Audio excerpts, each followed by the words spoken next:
আসসালামু আলাইকুম রহমতুল্লাহ। প্রিয় ভাই বোনেরা, আল্লাহ যার কল্যাণ চান তাকে 10টি জিনিস দান করেন। 1 নম্বরে তাকে মৃত্যুর আগে নেক আমল করার সুযোগ দান করেন।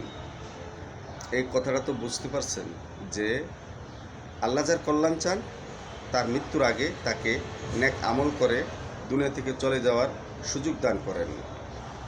2 নম্বরে তাকে ইসলামের জন্য উন্মুক্ত করে দেন। ইসলামের জন্য উন্মুক্ত করা মানে হলো ইসলামের যে হুকুম আহকামগুলি আছে সেই হুকুম আহকামগুলি পালন করার তৌফিক দান করেন এবং ইসলামে দান করা, মানুষের সাহায্য করা, মানুষের পরোপকার করা, মানুষের ক্ষতি না করা, এগুলি করার সুন্দর সুযোগ দান করেন।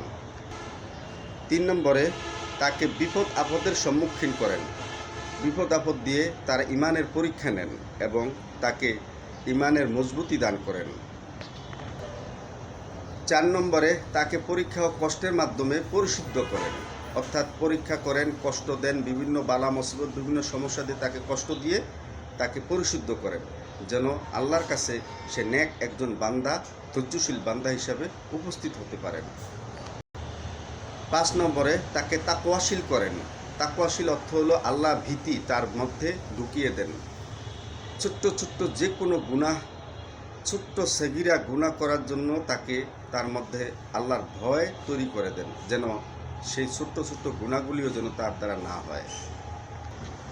6 নম্বরে তাকে সত্যবাদী ও ন্যায়পরায়ণশীল সঙ্গী দান করেন, অর্থাৎ তার ঘরে বাহিরে, অর্থাৎ তার স্ত্রী এবং আশেপাশের যে মানুষগুলি থাকে, বন্ধুবান্ধব থাকুক, আত্মীয় স্বজন থাকুক, তার সহকর্মী থাকুক, তাদেরকে ভালো লোকগুলি তার সাথে সংযুক্ত করে দেন, যেন ভালো লোকের সংস্পর্শে থেকে সে ভালো থাকতে পারে এবং দুনিয়া আখিরাতের সফলতা লাভ করতে পারে।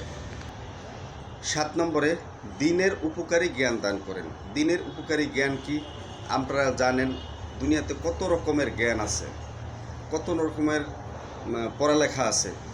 এই পড়ালেখার মধ্যে সবচেয়ে উত্তম যে পড়ালেখা, উত্তম যে জ্ঞান, সেগুলি দান করেন। 7 নম্বর শেষ হলো। 8 নম্বর হলো তাকে দুনিয়ার শাস্তি ভোগ করান। দুনিয়াতে বিভিন্ন রকমের ছোটোখাটো গুনার কারণে তার দুনিয়া রকমের বিভিন্ন শাস্তি, ভোগান্তি, এগুলি ভোগ করান। এগুলি ভোগ করে তাকে পরিশুদ্ধ করেন। এটা আল্লাহ রাব্বুল আলামিনের একটা অশেষ নেয়ামত। আমরা তো অল্পতেই ধৈর্য হারা হয়ে যাই, সামান্য দুঃখ কষ্টে আমরা ধৈর্য হারা হয়ে যাই।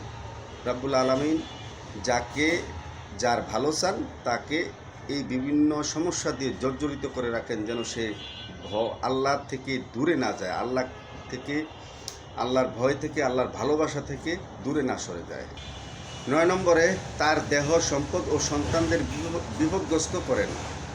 তার দেহের ভিতরে বিভিন্ন বালা মুসিবত নয়, দেহে তো রোগ হয়, বিভিন্ন রোগ হয়, এই রোগ দ্বারা তাকে পরীক্ষা করেন এবং সন্তানদের বিভিন্ন বিপদ আপদ দিয়ে পরীক্ষা করেন, অর্থাৎ তাকে ধৈর্যশীলের অন্তর্ভুক্ত রাখেন। যেরকম হজরত মরিয়ম আলাইসাল্লাম, হজরত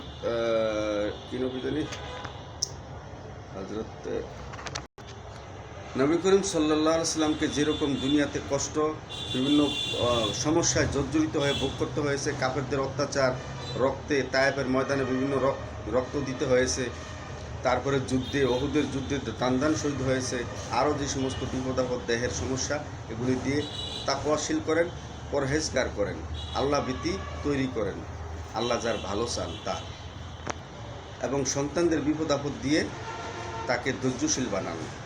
সন্তানকে বিভিন্ন বিপদগ্রস্ত করেন, অসুখ বিসুখ, সমস্যা, বিভিন্ন জিনিস দিয়ে আল্লাহ রাব্বুল আলামিন তার প্রিয় বান্দাকে খাঁটি করে নেন। 10 নম্বরের যে বিষয়টা, সেটা হলো সবচেয়ে বড় জিনিস, সেটা হলো নম্রতা ও ভদ্রতা দিয়ে আল্লাহ রাব্বুল আলামিন তাকে পরিপূর্ণ করেন। নম্রতা, ভদ্রতা হলো এমন এক সম্পদ, যে সম্পদ আল্লাহ রাব্বুল আলামিন নিজে দান করেন তার বান্দাকে। যেমন শয়তান কিন্তু গুনার কারণে জাহান্নামে যাবে না, শয়তান হয় নাই, শয়তান হয়েছে ভদ্রতা ও সভ্যতা, বেয়াদবির কারণে। তার ভিতরে ভদ্রতা ছিল না, অহংকার ছিল, জ্ঞানের অহংকার, তার আগুনের তৈরি সেই অহংকার ছিল, এবং আল্লাহর হুকুম অমান্য করার জন্য তাকে আল্লাহ কিন্তু শয়তান বানান নাই, তাকে শয়তান বানিয়েছেন বা তাকে শয়তান উপাধি দিয়েছেন সে আল্লাহর সাথে বেয়াদবি করার কারণে। তো আল্লাহর সাথে বেয়াদবি করা কোনো মতেই সম্ভব নয় বা করবেন না। আর আমরা এই জিনিসটা আমাদের মধ্যে থাকলে আমরা আশেপাশে যত ময়মুরব্বী হোক, ছোট ছেলে মেয়ে হোক, আশেপাশের পরিবেশের বন্ধুবান্ধব হোক, তার সাথে বন্ধুবান্ধব হোক, তাদের সাথে আমরা বেয়াদবি করব না, কারণ আমার ভিতরে ভদ্রতা দান করেছেন আল্লাহ, নম্রতা দান করেছেন। তো এই বিষয়গুলির প্রতি আমরা খেয়াল রাখবো। আল্লাহ রাব্বুল আলামিন যেন আমাদের সবাইকে মাফ করে দেন, আমাদেরকে খাঁটি বান্দার অন্তর্ভুক্ত করেন। ভিডিওটি যদি আপনাদের ভালো লাগে, আমার অনুরোধ রইল ভিডিওটি একটু শেয়ার করে দেবেন।